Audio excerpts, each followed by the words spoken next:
एक नगर में दो रिश्तेदार रहते थे। एक का नाम था दीनानाथ और दूसरे का नाम था सुखराम। दोनों आपस में मिलकर व्यापार करते थे। दीनानाथ स्वभाव से बहुत चालाक था, जबकि सुखराम सीधा सादा और ईमानदार व्यक्ति था। एक दिन दीनानाथ ने सुखराम से कहा कि क्यों ना वे कोई ऐसी वस्तु खरीदें जो जल्दी खराब ना हो और समय के साथ जिसकी कीमत बढ़ती जाए। सुखराम को यह बात ठीक लगी। काफी सोच विचार के बाद दोनों ने लोहा खरीदने का निश्चय किया। दोनों ने बराबर धन लगाया और ढेर सारा लोहा खरीदा। सुखराम ने भरोसे से दीनानाथ से कहा कि लोहा किसी सुरक्षित जगह पर रख दिया जाए। दीनानाथ ने उसे अपनी पुरानी कोठरी में रख दिया। कुछ समय तक सब ठीक चला, लेकिन धीरे धीरे दीनानाथ के मन में लालच भरने लगा। उसने सोचा कि अगर वह सारा लोहा चुपचाप बेच दे तो सारा पैसा उसी का हो जाएगा। यही सोचकर उसने बिना बताए पूरा लोहा बेच दिया। कई समय बाद सुखराम दीनानाथ के पास आया और बोला कि अब लोहे का भाव बहुत बढ़ गया है, इसलिए उसे बेच देना चाहिए। तब दीनानाथ ने बड़ी सहजता से कहा कि लोहा तो अब बचा ही नहीं, क्योंकि उसे घुन खा गए। सुखराम यह सुनकर समझ गया कि उसके साथ धोखा हुआ है, लेकिन उसने कुछ नहीं कहा और चुपचाप वहां से चला गया। कुछ दिनों बाद सुखराम फिर दीनानाथ के पास आया और कहा कि वह बाहर जा रहा है। वहां बहुत अच्छा खाने पीने का इंतजाम रहेगा। तरह तरह के पकवान बनेंगे।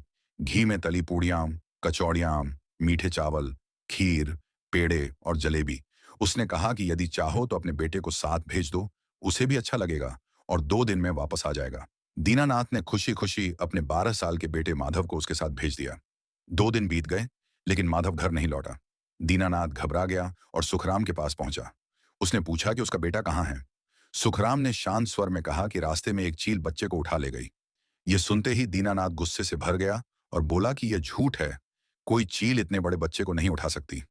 उसने धमकी दी कि वह राजा के पास जाएगा। सुखराम ने कहा कि चलो, राजा के पास ही चलते हैं। दोनों राजा भीमसेन के दरबार में पहुंचे। राजा ने पूरी बात सुनी और सुखराम से कहा कि उसकी बात असंभव लगती है।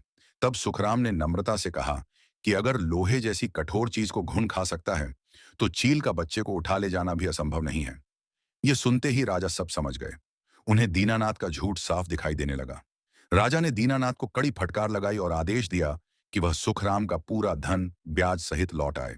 साथ ही उसे अपने किए की सार्वजनिक क्षमा मांगनी पड़ी और चेतावनी दी गई कि आगे से वह ईमानदारी से जीवन बिताए। राजा ने सुखराम को संकेत किया और सुखराम ने माधव को दीनानाथ के सामने ला खड़ा किया। अपने बेटे को सही सलामत देखकर दीनानाथ की आंखों में आंसू आ गए। उसने सुखराम से माफी मांगी और अपने लालच को जीवन की सबसे बड़ी भूल माना। उस दिन के बाद दीनानाथ का स्वभाव बदल गया और नगर में यह बात फैल गई कि झूठ और धोखे से कोई कभी नहीं बच सकता, क्योंकि अंत में न्याय अवश्य होता है।